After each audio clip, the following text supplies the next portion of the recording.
नमस्ते फ्रेंड, स्वागत है आपको फिर से मेरे यूट्यूब चैनल पे।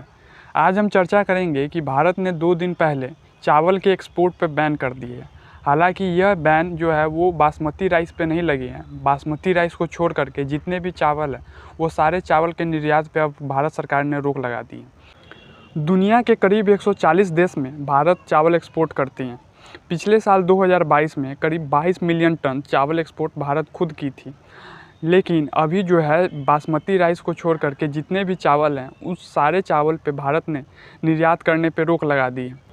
भारत में चावल की खेती 2 सीज़नों में की जाती है।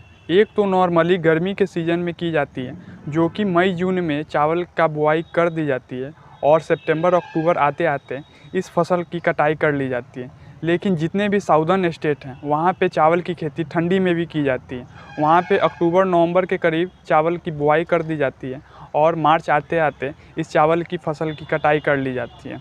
तो यह दोनों सीजनों को मिला करके भारत में बहुत अच्छे चावल की पैदावार हो जाते हैं। पूरे फसल में जो चावल की उपज होती है वो 80% गर्मी के सीज़न में जो खेती की जाती है वहाँ से प्राप्त होती है, और ठंडी के सीज़न में जो चावल की खेती होती है उसमें से 20% चावल आ जाती है। तो कुल 100% में 80% चावल गर्मी के सीज़न में जो खेती होती है वहाँ से आती है और 20% उपज ठंडी के सीज़न में की जाती है तो वहाँ से आती है। अब हम बात करेंगे कि ऐसा क्या बात हो गई जो चावल के निर्यात पे भारत सरकार को रोक लगाना पड़ा।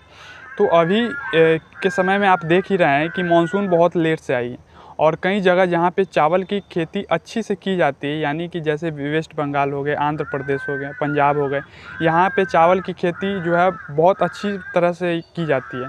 तो मानसून ने यहाँ बहुत लेट से दस्तक दी है, और लेट से मानसून आने से चावल की फसल अच्छे से तैयार नहीं हो पाई, और कई जगह पे तो बारिश जो हुई है वो औसत से भी कम बरसात वहाँ पे हुई। तो इससे क्या हुआ कि कम बारिश हुई और समय पे बारिश नहीं हो पाई, जिसके कारण से चावल की फसल अच्छे से तैयार नहीं हो पाई। लेकिन दूसरे पहलू में ये देखें कि जहाँ पे बारिश हुई है वहाँ पे इतने ज़्यादा बारिश हो गई है जिसके बाद से वहाँ पे बाढ़ का जो है पूरा कहर देखने को मिल रहा है। आपने देखा होंगे कि कई राज्यों में जो है वो बाढ़ आ चुके हैं। तो वहाँ पे क्या हुआ है कि चावल का फसल जो है वो पूरी तरह से बर्बाद हो गया है। तो अब हम बात करेंगे कि जिस देश में भारत चावल एक्सपोर्ट करती थी, अब बैन लगने के बाद उस देश की स्थिति क्या हो जाएगी।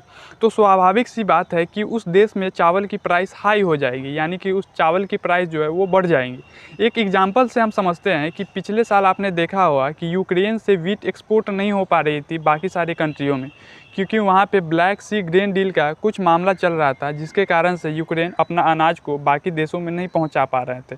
तो पाकिस्तान में आपने देखा होगा कि व्हीट के रेट जो है वो करीब 150 रुपये प्रति किलो तक बढ़ गई थी। यह क्यों हुआ था? क्योंकि यूक्रेन से पाकिस्तान को व्हीट नहीं मिल पा रही थी, और अफ़गानिस्तान जो है वो व्हीट का स्मगलिंग भी कर रहे थे, यानी कि उनके यहाँ जो आटा है वो स्मगल होके आ रहे थे। वहाँ पे भी तो 200-250 रुपये प्रति किलो आटा की दाम हो गई थी। तो यही जो एग्जांपल है, आप समझ सकते हैं कि जिस देश में बैन लगी है चावल पे वहाँ पे ऑटोमेटिक जो है वो प्राइस हाई हो जाएंगे। जैसे कि बांग्लादेश हो गया, पाकिस्तान हो गया और नेपाल हो गया, जितने भी पड़ोसी देश है वहाँ पे चावल जाती थी, और जितने भी अफ्रीकन कंट्री हैं वहाँ पे भी चावल एक्सपोर्ट होते थे अपने।